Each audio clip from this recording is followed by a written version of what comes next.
Bonjour à tous et bienvenue dans le studio New Life. C'est un plaisir pour moi de pouvoir être avec vous, même si on se retrouve à distance. C'est vrai qu'avec les circonstances du virus, on souffre de ne pas pouvoir se voir ensemble, mais c'est aussi une occasion que Dieu saisit, une occasion pour nous de voir que Dieu ne se limite pas à ce qu'on peut percevoir peut-être comme un défi. La situation de crise qu'on traverse actuellement a eu, a et aura un impact sur plusieurs d'entre nous. Et on pourrait se demander pour quelles raisons est-ce que Dieu permet cela. Pourquoi est-ce que le monde entier est en train de vivre ces défis? Il y a déjà passablement de carences de toutes sortes qui sont là présentes, et pourtant on est obligé de traverser ça, et c'est encore les plus faibles qui vont devoir le subir. À nouveau une interférence, la vie n'est déjà pas toujours simple, et ce drame vient encore nous empêcher de pouvoir faire ce qu'on aimerait faire. Notre lieu et les gens de ressources ne sont plus disponibles comme ils pouvaient l'être avant. Et du coup, passablement de choses viennent enrayer nos plans initiaux. Peut-être qu'on travaillait dur aussi avant le confinement à toutes sortes d'activités louables et que nous nous retrouvons maintenant avec des bâtons dans les roues. Peut-être que nous avions des projets, peut-être que nous avions des gens à cœur et que pour finir, les choses deviennent plus difficiles et qu'on ne peut pas être autant efficace que ce qu'on aurait aimé être. Il est possible aussi qu'on soit très content pour finir de nous retrouver enfin à la maison, tranquille, plus besoin de courir partout, plus besoin de faire toutes sortes d'activités incessantes. On a enfin un peu de temps pour se reposer. Peut-être que d'autres ont eu des craintes qui ont surgi, que des questions sur le futur sont apparues et que des peurs sur la conséquence pour nos vies sont venues nous perturber. Est-ce que nous allons nous effondrer financièrement? Est-ce que nous allons tomber malades, nous ou encore nos proches? J'ai été frappé de voir comme chacun a son propre avis sur la question du Covid. Certains disent « Pourquoi est-ce que l'État ne fait pas plus pour aider et véritablement tout arrêter ?» D'autres disent « Pourquoi est-ce qu'on en fait tout un cinéma ? Pour finir, c'est pas grand-chose, on doit continuer à vivre. » Pour certains, les victimes sont démesurées et pour d'autres, c'est un très faible pourcentage. On devrait se déconfiner plus vite ou, au contraire, on devrait se déconfiner plus lentement. Commencer par les écoles. Les enfants ne sont justement pas porteurs de virus. J'imagine que chacun d'entre nous a son avis, et je crois qu'on peut même dire qu'on a autant d'avis qu'on a d'individus. Mais que désire Dieu dans tout cela? Désire-t-il faire souffrir l'humanité pour qu'elle assume ses erreurs? Il est difficile de définir exactement pourquoi les choses sont ainsi. Par contre, nous savons que Dieu a tout entre ses mains et que l'inquiétude ne rajoutera aucune seconde à notre vie, comme le dit la parole dans Matthieu 6, 25 à 27. Devons-nous alors simplement vivre comme si de rien n'était et continuer nos occupations depuis la maison? En se penchant un peu en arrière dans la parole de Dieu, on réalise que les événements qui ont transformé le peuple hébreu n'ont que très rarement été les temps de facilité. On peut au contraire constater que c'est plutôt dans les temps de facilité que les plus grands héros ont failli. La semaine passée, Jérémie nous a encouragés à prendre le risque d'aller dans le désert, car même la plupart du temps, quand nos situations sont difficiles, il est souvent plus facile d'y rester plutôt que de prendre le risque d'un inconnu. On peut dire que tout semble se dessiner pour voir un changement se profiler dans les temps futurs, un inconnu. Quel est donc le chemin que Dieu nous appelle à prendre? On va lire ensemble ce que Paul écrivait à l'église d'Éphèse, Éphésiens 1, 15 à 23. « C'est pourquoi, moi aussi, ayant entendu parler de votre foi au Seigneur Jésus, de votre charité pour tous les saints. Je ne cesse de rendre grâce pour vous, faisant mention de vous dans mes prières, afin que le Dieu de notre Seigneur Jésus-Christ, le Père de gloire, vous donne un esprit de sagesse et de révélation dans sa connaissance, et qu'il illumine les yeux de votre cœur pour que vous sachiez quelle est l'espérance qui s'attache à son appel, quelle est la richesse de la gloire de son héritage qu'il réserve aux saints, à nous, et quelle est envers nous qui croyons l'infinie grandeur de sa puissance, se manifestant avec efficacité par la vertu de sa force. Il l'a déployé en Christ, en le ressuscitant des morts et en le faisant asseoir à la droite dans les lieux célestes, au-dessus de toute domination, de toute autorité, de toute puissance, de toute dignité et de tout nom qui peut se nommer, non seulement dans le siècle présent, mais encore dans le siècle à venir. Il a tout mis sous ses pieds et il l'a donné pour chef suprême à l'Église, qui est son corps, la plénitude de celui qui remplit tout en tous. Nous laisserons-nous ébranler par un petit virus. Dieu est au-dessus de tout, de toute domination, autorité, puissance, dignité, de tout ce qui peut se nommer, dans ce siècle comme dans celui à venir. Oser entrer dans l'inconnu est difficile, ce n'est pas naturel. Nous devons donc avoir confiance pour oser entrer dans ce chemin incertain. Sans saisir la véritable puissance de Dieu, il est impossible de lui faire confiance. Les versets 22 à 23 nous disent « Il a tout mis sous ses pieds et il l'a donné pour chef suprême à l'Église qui est son corps, la plénitude de celui qui remplit tout en tous. » Il a tout mis sous ses pieds. Évidemment, il a la toute-puissance et il l'a donné à qui? À l'Église. Jésus a donc donné pour chef suprême à l'Église, qui est son corps, la plénitude de celui qui remplit tout en tous, Dieu. Dieu a transmis toute la puissance à l'Église. Waouh! Et nous doutons à la vue d'un petit défi nommé Covid-19, alors que Christ est au-dessus de tout nom qui peut se nommer. Verset 21. Il est possible que tu ne te sois pas fait démonter par le Covid. Gloire à Dieu. Alors qu'as-tu fait pour déployer la puissance de Dieu dont tu as reçu toute l'autorité? Lisons la suite, Éphésiens 2, versets 1 à 10. Vous étiez morts par vos offenses et par vos péchés, dans lesquels vous marchiez autrefois, selon le train de ce monde, selon le prince de la puissance de l'air, de l'esprit qui agit maintenant dans les fils de la rébellion. Nous tous aussi, nous étions de leur nombre, et nous vivions autrefois selon les convoitises de notre chair, accomplissant les volontés de la chair et de nos pensées. Et nous étions par nature des enfants de colère comme les autres. Mais Dieu, qui est riche en miséricorde, à cause du grand amour dont il nous a aimés, nous qui étions morts par nos offenses, nous a rendus à la vie avec Christ. C'est par grâce que vous êtes sauvés. Il nous a ressuscités ensemble et nous a fait asseoir ensemble dans les lieux célestes en Jésus-Christ, afin de montrer dans les siècles à venir l'infinie richesse de sa grâce par sa bonté envers nous en Jésus-Christ. Car c'est par grâce que vous êtes sauvés par le moyen de la foi. Et cela ne vient pas de vous, c'est le don de Dieu. Ce n'est point par les œuvres, afin que personne ne se glorifie, car nous sommes son ouvrage, ayant été créés en Jésus-Christ pour de bonnes œuvres, que Dieu a préparées d'avance, afin que nous les pratiquions. Nous étions donc morts, mais Christ nous a rendus à la vie par sa grâce. Il nous a ressuscités ensemble, pour nous faire asseoir ensemble dans les lieux célestes. Et cela pourquoi? Car nous sommes son ouvrage, pour accomplir de bonnes œuvres. Non pas car nous obtiendrons la vie éternelle uniquement, mais bien pour entrer dans notre destinée, le plan de Dieu.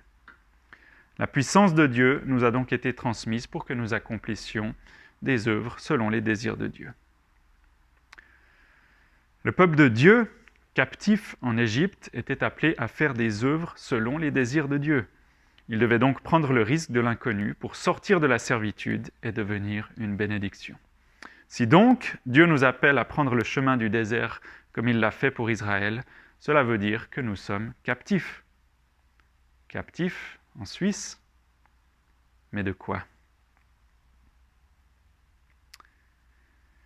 À l'arrivée du Covid, j'étais personnellement dans une phase de questionnement, défié par des enjeux relationnels, émotionnels et des questions de fond sur mon fonctionnement au sein de l'Église. Je n'avais aucune envie de me charger avec des célébrations dans les maisons et des charges supplémentaires. Il est vrai que ce serait bien plus simple de pouvoir avoir le temps et le contexte idéal pour traiter nos remises en question. Pourtant là, je n'avais pas tellement le choix. Soit je trouvais confiance en Dieu, soit je devais me retirer.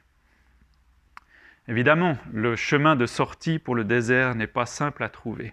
Ce serait tellement plus simple d'avoir un panneau indiquant le sens, les voies du Seigneur.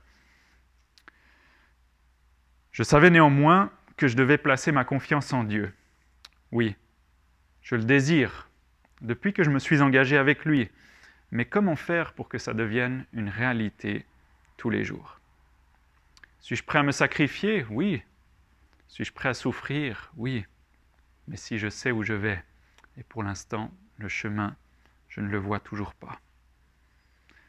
Dans le passage que nous venons de lire au verset 3, il est dit « Nous tous aussi, nous étions de leur nombre. Nous vivions autrefois selon les convoitises de la chair, accomplissant les volontés de la chair et de nos pensées. » Nos pensées sont donc contraires à celles de Dieu, car Paul les nomme au même titre que les volontés de notre chair, nos désirs de convoitise malsains. Nos barrières se trouvent donc en nous, qui nous limitons à nous demander si c'est bien réalisable, bien fondé, bien véritable. Je peux imaginer que Moïse ne devait pas être très confortable lorsqu'il a conduit le peuple à sortir d'Égypte. Les oppositions venaient de toutes parts, autant du camp ennemi, autant de son propre camp. Pourtant, il a perçu la puissance et les plans de gloire de Dieu pour lui et son peuple. Relisons encore Éphésiens 1, 17-18. « Afin que le Dieu de notre Seigneur Jésus-Christ, le Père de gloire, vous donne un esprit de sagesse et de révélation dans sa connaissance, et qu'il illumine les yeux de votre cœur pour que vous sachiez quelle est l'espérance qui s'attache à son appel, quelle est la richesse de la gloire de son héritage qu'il réserve aux saints, à nous.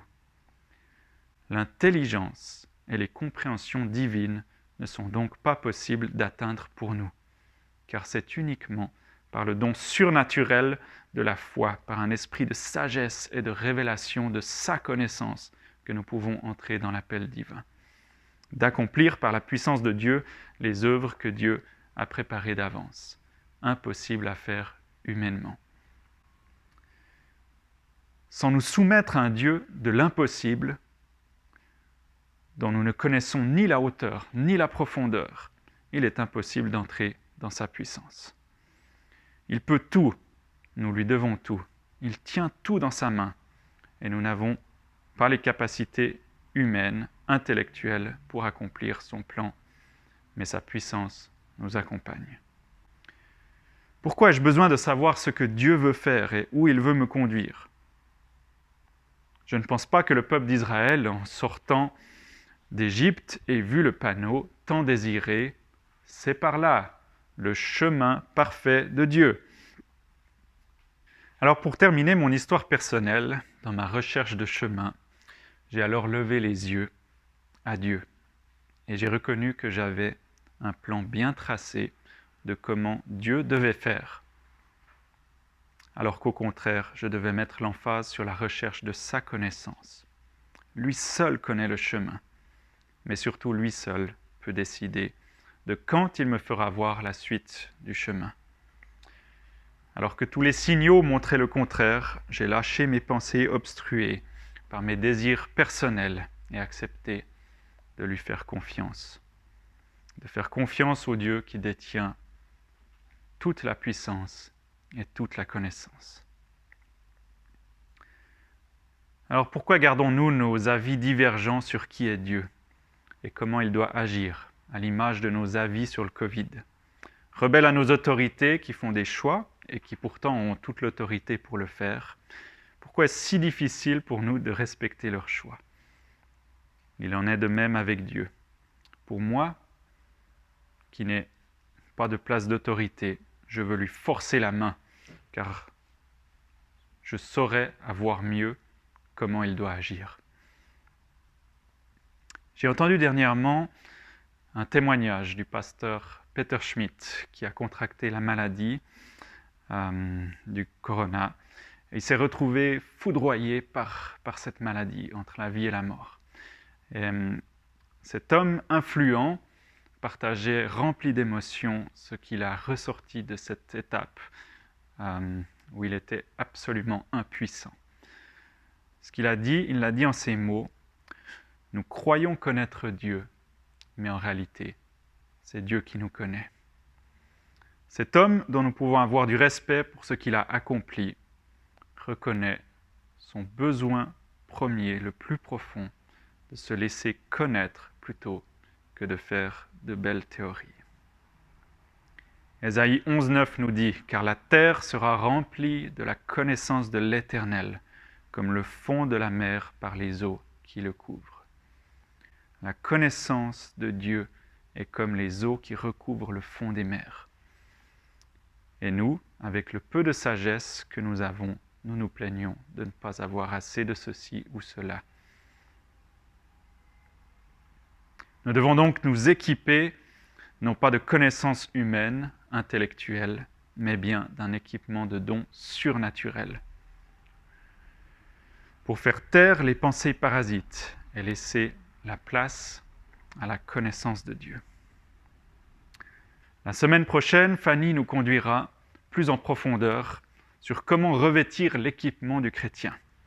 Mais aujourd'hui, nous voulons appeler la connaissance de Dieu sur nos retranchements les plus profonds et nous assurer que le Dieu que nous servons voit l'image complète alors que nous voyons à peine le bout de notre nez. Alors comme il est écrit dans Éphésiens 6, l'armure du chrétien, « Enfin mes frères et sœurs, fortifiez-vous dans le Seigneur et dans sa force toute puissante. Revêtez-vous de toutes les armes de Dieu afin de pouvoir tenir ferme contre les manœuvres du diable. » Que la connaissance de Dieu recouvre comme l'eau recouvre le fond des mers notre ceinture de vérité et la cuirasse de justice qui nous permettent de tenir debout devant les attaques de l'ennemi. Que la connaissance de Dieu qui recouvre comme l'eau recouvre le fond des mers, nos chaussures de zèle pour proclamer l'Évangile, de puissance que nous avons reçue. Que le bouclier de la foi et notre casque du salut protègent nos pensées et ouvrent nos yeux. Que notre épée de l'Esprit, la parole de Dieu, soit recouverte par la connaissance de Dieu, comme l'eau recouvre le fond des mers, et que nous pratiquions de bonnes œuvres. Romains 13, 11 et 12. Cela importe d'autant plus que vous savez en quel temps nous sommes. C'est l'heure de vous réveiller, enfin du sommeil, car maintenant le salut est plus près de nous que lorsque nous avions cru. La nuit est avancée, le jour approche. Dépouillons-nous donc des œuvres des ténèbres et revêtons les armes de la lumière. Nous devons donc absolument nous équiper pour être fortifiés dans les temps à venir, afin de résister contre les manœuvres du diable et être porteurs de la puissance que Dieu nous transmet au travers de son Fils, Jésus-Christ. Je prie que les fruits de la sagesse, de la révélation dans sa connaissance grandissent en chacun de vous, qu'il illumine les yeux de votre cœur. Équipez-vous de l'armure du chrétien dans la connaissance de Dieu qui nous recouvre afin d'entrer dans les plans parfaits de Dieu. Et je terminerai avec ces deux questions qu'on peut prendre dans des petits groupes, si vous faites des petits groupes, en tout cas des questions personnelles que vous pouvez vous poser. La première, c'est quelles sont nos pensées parasites qui nous empêchent d'avoir confiance en Dieu. Et la deuxième, dans quel domaine est-ce que je désire que la connaissance de Dieu recouvre tout, comme l'eau recouvre le fond des mers. Soyez tous bénis et à tout bientôt.